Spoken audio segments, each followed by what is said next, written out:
표대를 향한 다름박질이라는 제목으로 함께 말씀 나누도록 하겠습니다. 빌립보 교회는 바울에게는 굉장히 특별히 애정하는 교회입니다. 왜냐하면 교회가 세워진 초기부터 그리고 지금 이제 말년이 된 바울이 감옥에 갇혀 있는 때까지 끊임없이 변함없이 바울의 목회와 또 선교를 후원하던 교회였습니다. 그냥 단순히 기도만 한 것이 아니라 후원금을 또 이렇게 해서 또 후원을 하고 실질적으로 후원을 하고 또 감옥에서 감옥살이를 갖다가 수발할 수 있도록 또 사람을 파송하기도 하고 그랬습니다.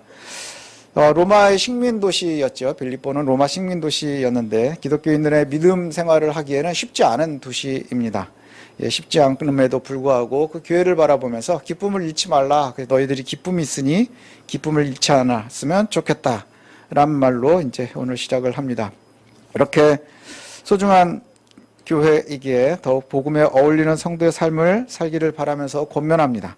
그들에게 권면할 때 앞에 우리가 1장과 2장에서 나오는 것처럼 너희들이 겁먹지 말고 믿음을 잘 지키려고 노력했으면 좋겠다. 또 자신만을 위하지 말고 그리스도인답게 이웃을 위해서 살아야 된다. 그 다음에 그리스도의 마음을 품어라. 그리고 또 순전함을 잃지 말아라. 불평하지 말고 서로 싸우지 말고 악해지는 세상 속에서 너희가 빛과 같은 존재들이 되어야 한다 하는 것이 바로 1장과 2장의 내용이었습니다. 그리고 이제 3장을 시작하면서 이제 새로운 또 이야기들을 시작을 합니다. 바울 서신을 읽을 때에 우리가 보면 큰 틀이 하나가 있는데 그게 뭐냐면 앞부분엔 굉장히 교리적인 이야기들을 합니다. 원론적인 이야기를 하고 그리고 뒷부분으로 갈수록 실질적인 이야기들을 합니다. 그러니까 쉽게 말하면 앞에서는 수업을 하고 뒤에 가면 잔소리를 좀 합니다. 오늘도 그렇게 시작을 하거든요. 그래서 3장을 시작하면서 1절에 이렇게 시작을 해요. 3장을 시작하는데 1절을 제가 새 한글 성경으로 읽어드리겠습니다. 우리 주보 안에도 보면 새 한글 성경이 있는데 1절에 보면 끝으로 나의 형제자매 여러분 주 안에서 기뻐하십시오. 같은 것을 여러분에게 써보내는 것이 나에게는 귀찮은 일이 아니고 여러분에게는 안전장치가 되는 일입니다. 자, 이 얘기는 뭐냐면 지금부터 하는 잔소리는 내가 자주 하던 잔소리다 이 뜻이에요. 내가 자주 하던 잔소리인데 엄마 귀찮지도 않아? 뭐 이런 얘기 하잖아요. 혼나면 엄마 했던 얘기 또 하고 했던 얘기 또 하면 아주 귀찮지도 않아? 난 귀찮지 않아. 왜냐하면 이 잔소리를 네가 잘 들어야 안전하게 살 수 있기 때문이야. 뭐 이런 의미라고 생각하시면 될 것 같습니다. 무엇보다도 빌립보 성도들이 기쁨을 빼앗기지 않았으면 좋겠다는 것이 바울의 마음이에요. 우리도 마찬가지죠. 기쁨을 빼앗기지 않았으면 좋겠습니다. 그런데 문제는 뭐냐 하면 기쁨을 빼앗아갈 만한 위험 요소가 보인다는 것이죠. 기쁨을 빼앗아갈 것 같은 위험 요소가 보이는데 그래서 기쁨을 잃지 말라 쓰면서 내가 귀찮아도 계속해서 쓰는 거야. 너희가 귀찮지 않아. 계속해서 내가 잔소리하지만 잘 들어봐. 그래야 되는 거야 라고 얘기하는데 기쁨을 잃을 가능성을 이야기하는데 제일 먼저 하는 말이 바로 따라오는 것이 이겁니다. 매우 위험한 존재들이 있다는 것이죠. 그게 뭐냐? 그럼 여기에 보면 개들을 조심하라 이렇게 써요. 그죠? 바로 2절에 보면 개들을 삼가고 개역성경이 이렇게 돼 있는데 새한글 성경에는 개들을 조심하십시오 이렇게 생각합니다. 제가 그래서 이 말씀 제목을 갖다가 저희 주초에 개조심이라고 쓸까 그랬었어요. 개조심.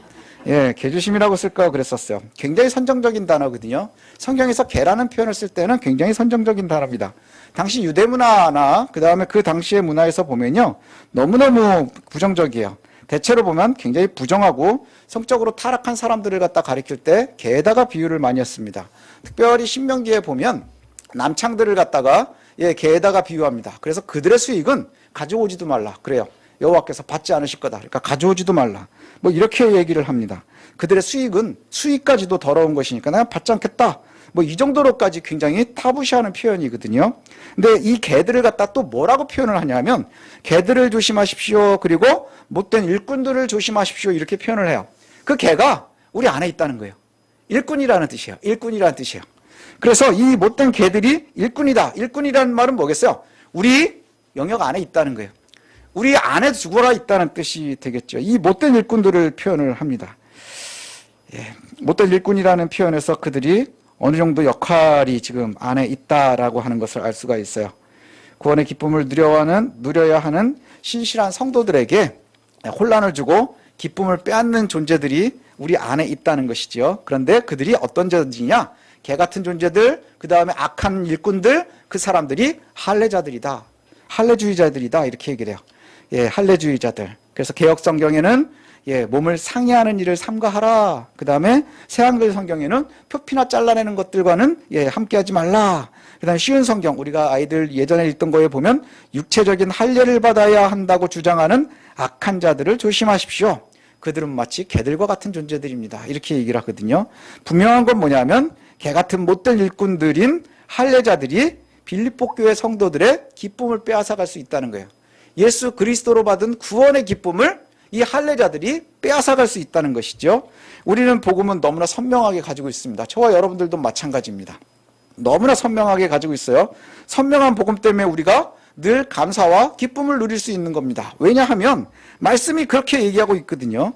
요한복음 5장에 보니까 내가 진실로 진실로 너희에게 이르노니 내 말을 듣고 또 나 보내신 이를 믿는 자는 영생을 가졌고 심판에 이르지 아니하나니 사망에서 생명으로 옮겨졌느니라. 이 말씀이 뭐죠? 믿으면 너희가 죽음에서 생명으로 옮겨진다 하는 얘기예요. 나를 보내신 이와 나를 믿는 것, 하나님과 예수 그리스도께서 구세주라는 것을 믿으면 너희가 구원을 받는다 하는 것이죠. 그 다음에 또 바리새인의 집안에 갔을 때 예수님께서 바리새인의 집에 가신 적이 있어요. 그랬는데 그 바리새인 집주인이요, 예수님께서 발을 닦을 수 있는 물도 주지 않았어요. 근데 어떤 여인이, 사람들이 손가락질하는 여인이 와서 향유를 붓고 머리를 닦았어요. 머리로 예수님의 발을 닦았습니다. 그 여인에게 예수님께서 하신 말씀이 이거예요. 내 믿음이 너를 구원했다. 내 믿음이 너를 구원했다. 그래서 바리새인에게 뭐라고 말씀하세요? 너는 나 들어왔을 때 발 닦을 물도 주지 않았어. 그런데 이 여인은 감람유가 아니라 향유를 부어가면서 나를 닦았어. 그건 무슨 말이겠어요? 예수가 어떤 존재인지를 잘 알았었다는 얘기예요. 예수가 어떤 존재인지 잘 알았었다는 얘기죠. 가장 중심에 있는 정수는 바로 요한복음 3장 16절입니다. 뭐죠? 독생자를 주셨으니 그를 믿는 자는 영원히 산다는 거예요. 멸망하지 않고 영원히 산다 하는 것이 예수님께서 우리에게 주신 약속입니다. 이게 바로 예수님의 말씀이에요. 그럼 바울은 다른 소리를 하느냐? 바울도 다른 소리를 하지 않습니다. 바로 그 이야기를 뒤따라서 하는 거예요. 로마서에 보면 뭐라고 말씀하시느냐? 로마서 3장 23절 24절을 제가 읽어드리겠습니다. 모든 사람이 죄를 범하였음에 하나님의 영광에 이르지 못하나니 그리스도 예수 안에 있는 속량으로 말미암아 하나님의 은혜로 값 없이 의롭다 하심을 얻은 자 되었느니라. 모든 사람이 죄를 범해서 영원한 죽음 가운데 있어야 되지만 예수 그리스도의 대속으로 속량하심으로 우리가 값없이 은혜로 구원을 얻었다 하는 거예요. 믿음으로 구원에 이른다. 또 로마서 1장 17절에 보면 믿음으로 믿음에 이르게 하나니 기록된 바 오직 의는 믿음으로 말미암아 살리라. 이것은 단지 바울의 이야기뿐만이 아니라 이미 구약의 선지자가 예언해 놓은 말씀입니다. 또 우리가 같이 옥중서신으로 구분하고 있는 에베소서에서도 이렇게 얘기를 해요. 에베소서 2장 8절 9절에 보면 너희는 그 은혜로 인하여 믿음으로 말미암아 구원을 받았으니 이것은 너희에게서 난 것이 아니라 하나님의 선물이라. 행위에서 난 것이 아니라. 하나님의 선물이라. 행위에서 난 것이 아니라. 꾸준히 예수님도 그렇게 말씀하셨고 또 그것을 전도하는 바울도 그렇게 말씀합니다. 지금 우리에게도 그 말씀은 변한 적이 없어요. 21세기를 살아가고 있는 저와 여러분에게도 여전히 이 말씀은 변함이 없습니다. 예수 그리스도를 믿는 믿음으로 우리는 구원에 이르는 겁니다. 예수 그리스도를 믿는 믿음으로 우리가 구원에 이르는 겁니다. 우리가 어떤 행위에 의해서 구원을 쟁취할 수 없다는 것이죠.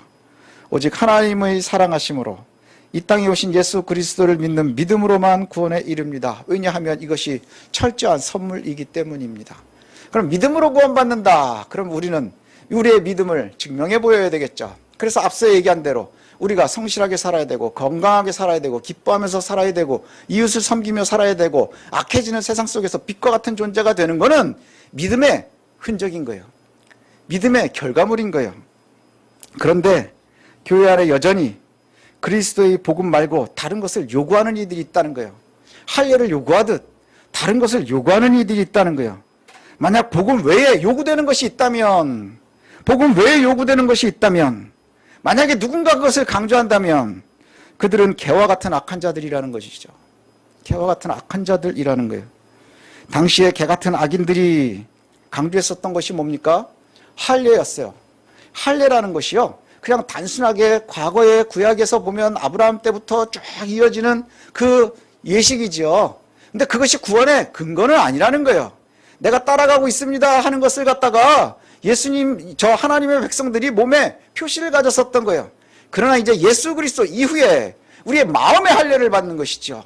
예, 돌에 새겨져 있었던 율법은 우리 마음에 새겨져 있는 거예요. 이제 우리가 믿음으로 말미암아 예수 그리스도를 따라가는 이들이, 그들이 구원되어 있는 겁니다. 그런데 여전히 이전에 가지고 있었던 나의 흔적들이 우리에게 공로가 되는 거예요. 내가 가지고 있는 것, 너는 아직 없지만 나는 가지고 있는 것, 이게 공로가 되는 거예요. 우리가 교회 생활을 하다가 보면 오래된 교회일수록 이런 것이 많거든요. 야, 옛날엔 이랬어. 라떼는 그 젊은 사람들 되게 싫어하잖아요. 꼰대들이라고. 믿음의 꼰대들이 있어요. 믿음의 꼰대들이 있는 거예요.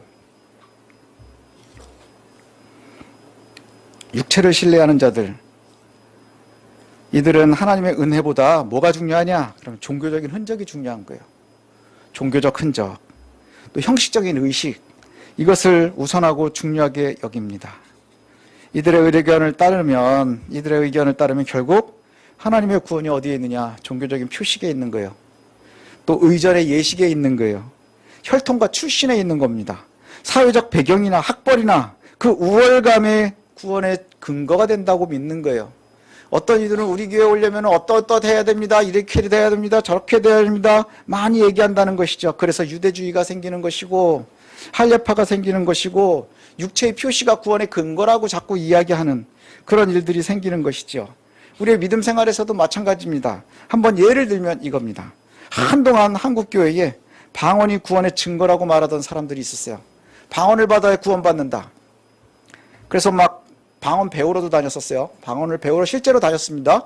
그래서 할렐루야 할렐루야를 빨리 할렐루야 할렐루야 해보십시오. 자, 시작. 할렐루야 할렐루야 할렐루야 할렐루야. 이게 방언이라고 가르치던 데가 있었어요. 방언은 하나님의 은혜입니다. 그래서 우리가 천상의 말을 하지요. 하지만 못한다고 구원받지 못하는 건 아닌 거예요. 그럼 또 어떤 이들은 신유가 있는 곳이 하나님이 함께하는 곳이라고 우겼어요.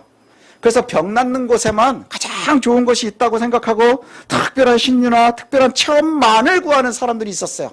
그래서 여기저기 효염 있다, 그 다음에 신령하다 하는 곳을 갖다 산으로 쫓아다니는 이들이 있었습니다. 그것도 역시 하나님의 선물입니다. 하나님께서 원하시면 낫게 해주시기도 하죠. 그런데 거기에만 막 따라다니니 한국 교회의 이단들의 특징이 뭔 줄 아십니까? 예, 병 낫는다고 사기를 치는 데들이 되게 많다는 거예요.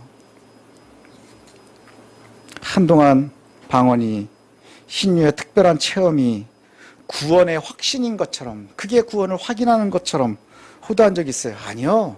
그건 하나님의 구원받은 백성들을 향한 선물인 거예요. 앞뒤가 바뀐 거죠. 선후가 바뀐 겁니다. 이것을 강조하기 위해서 바울이 두 번째 선정적인 단어를 써요. 굉장히 선정적입니다. 개라는 말 다음에 나오는 선정적인 것이 배설물입니다. 배설물. 배설물이 뭐예요? 배설물. 예, 밖으로 내뱉은 겁니다. 대변입니다. 똥입니다. 똥처럼 여겼다. 그리고 이 단어를 그 당시에는 어떻게 사용했었느냐 하면, 예, 당시에는 버리는 음식으로 개들이나 좋아하고 먹는 건 뭐 이런 의미로도 썼어요. 개들이 먹는 거, 그걸 배설물이라고 얘기했어요. 옛날에 시골에 가면 똥개라는 게 있었거든요. 똥개. 똥 먹는 애들이 있어서 똥개라 그랬어요. 그래서 이렇게 보면 족보도 없는 것 같고 별볼이 없어서 야, 이게 똥개다. 그리고 친구들 중에 꼭 똥개가 하나씩 있었거든요. 예, 똥개가 하나 있었어요. 그럼 막 지저분하기도 하고 막 이러는. 배설물이 바로 그겁니다. 바울이 개와 배설물이라는 단어를 이렇게 같이 붙여서 쓰는 것을 보면 연관을 지면서 의미를 가지고 있는 것 같아요.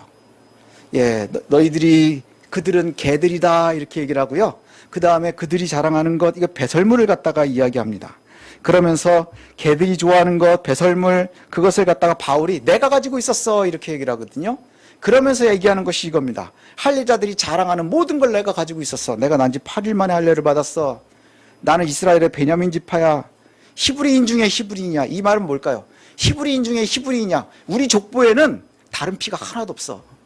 순혈이야. 뭐 이런 뜻일 겁니다. 순혈이야. 정통 가문이야. 율법을 중요하게 여기고 연구하는 바리새인이야. 열심으로는 교회를 박해했었어. 내가 율법으로 흠이 하나도 없는 자들이야. 이렇게 얘기해요. 할례를 8일 만에 받았고 베냐민 집하고 히브리인 중에 히브리인이고 율법을 잘 지켰고 바리새인이고, 그런데 그것들을 바로 할례자들이 가장 중요하게 여기는 그 모든 것을 내가 다 가지고 있었어. 이렇게 얘기해요. 내가 다 가지고 있었어. 근데 바울이 이걸 배설물로 여겼다는 거예요. 개들이나 좋아하는 거기 때문에. 바울이 배설물로 여긴 이유는 왜냐하면 그리스도를 아는 지식의 비유하니 배설물인 거예요. 그리스도를 아는 지식이 예수 그리스도를 믿어서 구원에 이르는 것이 너무나 소중해서 다른 것이 다 의미가 없어져 버린 거예요. 다 갖다 버렸다는 것이죠. 주님을 위해서 그들이 그토록 중요하게 여기는 모든 것을 내가 다 배설물로 버렸다. 우리 주변에도 배설물로 버려야 하는 것들을 강조하는 이들이 가끔 있습니다. 예, 혹시 우리 마음에도 그럴 수 있어요. 그 악한 일꾼입니다. 이웃을 사랑하라는 그리스도의 명령보다, 예, 이웃을 사랑해라, 내 몸과 같이 사랑해라 하는 그 명령보다 자신의 이익을 위해서 자꾸 파당을 만들고 분당질을 하고 서로 증오하게 만드는 이들이 있다면 개와 같은 일꾼일 겁니다. 또 이들은 자기의 이익을 위해서 복음 대신 다른 사상들을 이야기할 거예요. 그리스도의 복음, 구원과 사랑과 섬김을 이야기하는 대신 자신들의 사랑, 자신들의 사상을 갖다 강조할 거예요. 누군가를 미워하게 하고요, 증오하게 하고요, 그 미움이 커지는 것이 마치 나의 믿음이 좋아지는 것인 양 우리를 자꾸 올바르지 않은 것으로 이끌려고 할 거예요. 온유 대신 증오가 우리의 마음에 장악하고 있으면서 그것이 믿음의 열심인 줄로 오해하게도 할 수 있습니다. 그리스도의 복음보다 정치나 사상을 더 강조하기도 합니다. 바울은 악한 일꾼들이 중요하게 여기는 것을 다 가져봤지만 그리스도의 복음 앞에 오니 그것은 다 배설물이더라. 그리고 버렸습니다. 배설물로 버리고, 그리고 모두 버린 바울은 오로지 그리스도를 따라가는 거예요. 근데 그리스도의 부활과 능력과 또 그리스도의 고난에도 동참하는 거예요. 그리스도의 능력과 부활과 고난에도 동참하는 거예요. 그리고 그리스도의 법에만 관심을 갖는 겁니다. 여러분, 혹시 우리도 여전히 좀, 저도 선정적인 단어를 쓰면 배설물 신앙을 하고 있지는 않습니까? 배설물 신앙을 하고 있지는 않습니까? 버려야 될 것을 여전히 부여잡고 있지는 않습니까? 그리스도의 복음이 가장 우선이어야 되는 내가 그리스도의 복음과 무엇인가를 자꾸 재고 있지는 않습니까? 예수를 알고 믿고 있다고 말하는데 또 교회에 우리가 속해 있어서 그리스도인이라고 얘기하지만 여전히 내가 놓치지 못하고 있는 할례의 모습이 있지는 않습니까? 바울이 버렸다는 배설물은 온 시각과 청각과 관심이 몰려서 그거에 다 관심이 쏠려 있어서 하나님 나라와 하나님 나라의 복을 바라보기엔 곁눈질할 여유도 없는 혹 그런 모습으로 우리가 살아가고 있지 않습니까?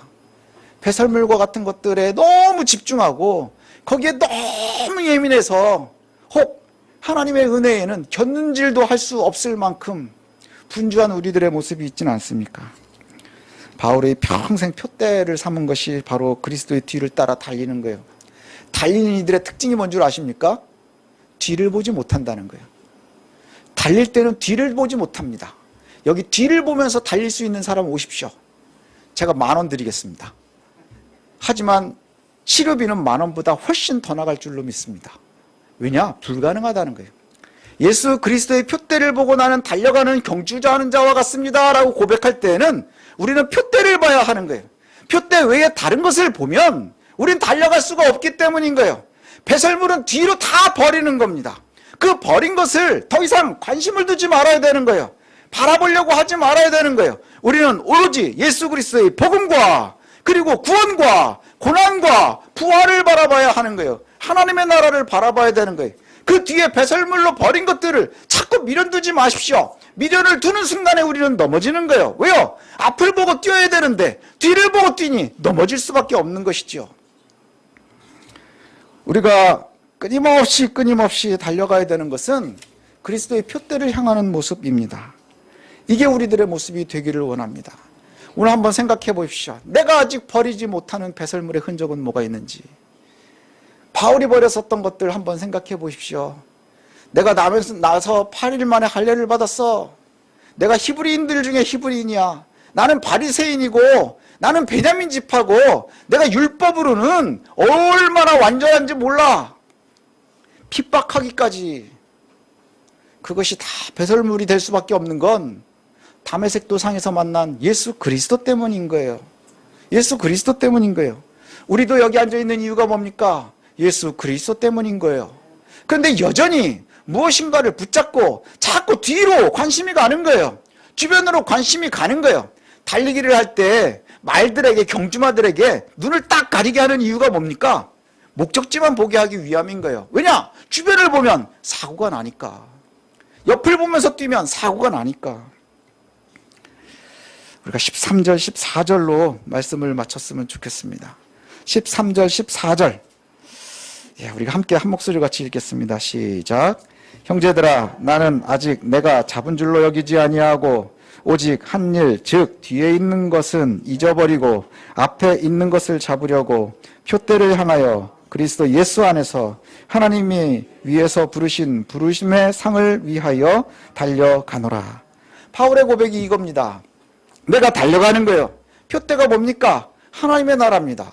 하나님께서 우리에게 약속해 놓으신 부르심의 상, 그것을 위해서 달려가는데 문제는 잡은 것도 아니고, 그죠? 내가 잡은 줄로 여기지도 아니하고 오직 또 잊어버리고 계속해서 달려가야 된다는 거예요. 아직 완성되지 않은, 우리가 끊임없이 얘기하는 바로 뭡니까? 이미 구원받았지만 우리가 구원을 향해서 달려가야 되는 거예요. 이미와 아직 사이를 우리가 살아가면서 끊임없이 뛰는 겁니다. 근데 구원받기 이전에 배설물에 여전히 마음을 두고 있다면 우리가 그것을 단절할 수 있어야 되겠죠. 내가 하나님 앞에서 얼마나 온전한지, 하나님 나라를 참으로 소유하고 소망하는지, 그리스도의 죽으심과 부활에 어떻게 뒤따라가고 구원을 완성할지에 대해서, 구원에 대해서 관심 갖지 못하고 집중하지 못하는 것은 여전히 바울이 버린 그 배설물에, 나의 배설물에 여전히 미련을 갖고 있기 때문이라는 것이죠. 우리 힘있게 푯대를 바라봅시다. 푯대를 바라봅시다. 그러지 않으면 더욱더 혼란해질 뿐인 거예요. 왠 줄 아십니까? 요즘 사회가 다 그렇죠. 뉴스 한번 보십시오. 요즘에 가만히 보면 어떤 나라가 좋은 나라고 어떤 나라가 나쁜 나라입니까? 구분이 없어요. 구분이 없어요. 어느 나라가 좋은 나라고 어느 나라가 나쁜 나라예요. 좋은 나라가 없어요. 알 수가 없습니다. 선과 악의 구분이 없어요. 옳고 그름의 구분이 사라지고 있어요. 정의와 불의가 없어지고 있어요. 나쁜 놈들이 착한 척하고 있고요. 착한 애들은 나쁜 듯이 몰리기도 하고요. 우리는 알 수 없어요. 그럴 때 우리가 가장 중요하게 여기게 되는 게 뭘까요? 우리가 온전한 의에 매달려 있는 거예요. 말씀으로 정확하게 구분할 수 있어야 되는 거예요. 그 구분이 가장 중요한데 여전히 배설물의 기준으로 보는 거죠. 뭐가 그런 걸까요? 내가 가지고 있었던 사상이나 진영이나 여러 가지 내 구분법으로 그리스도의 구분법을 앞서내면 혼란의 시대에 더욱더 개와 같은 일꾼들을 따라가는 실수를 우리가 범할 수 있을 겁니다. 그 결과가 뭘까요? 기쁨을 잃어버리는 겁니다. 기쁨을 잃어버리는 겁니다. 오늘 바울이 이렇게 강조하면서 하는 말이 뭐예요? 너희가 기쁨을 잃어버리지 않게 하기 위함이라. 예수님께서 산상수훈을 하시면서 제일 먼저 하시는 말씀이 뭔가요? 뭐라고 말씀하세요? 가난한 자는 복이 있다. 그 복이 뭐냐? 그게 바로 행복이라는 거예요. 심령이 가난한 자가 하나님 나라를 바라보면 행복할 수 있는 겁니다. 돈이 아무리 많아도 하나님의 나라가 없으면 그들의 마음에 기쁨이 없는 겁니다. 하나님으로부터 오는 행복이나 기쁨이 없는 겁니다. 이제 오늘 우리가 내가 여전히 버리지 못하는 것이 뭔지 되돌아보기를 원합니다. 정말로 참으로 나에게 여전히 한계가 되고 있는 그 할례는 뭘까? 그 율법은 뭘까? 나를 갖다 바라보고 나를 붙잡고 있는 것은 뭘까? 한번 되돌아보면 좋겠습니다. 바울이 버렸었던 것을 혹 우리는 여전히 붙잡고 미련을 버리지 못하는 어리석음에 있지는 않은지 되돌아보는 저와 여러분들이 되시기를 원합니다. God loves you. I pray that you believe in Jesus and receive salvation. 하나님 널 사랑하십니다. 예수님을 믿고 구원을 받으시길 기도합니다. God loves you.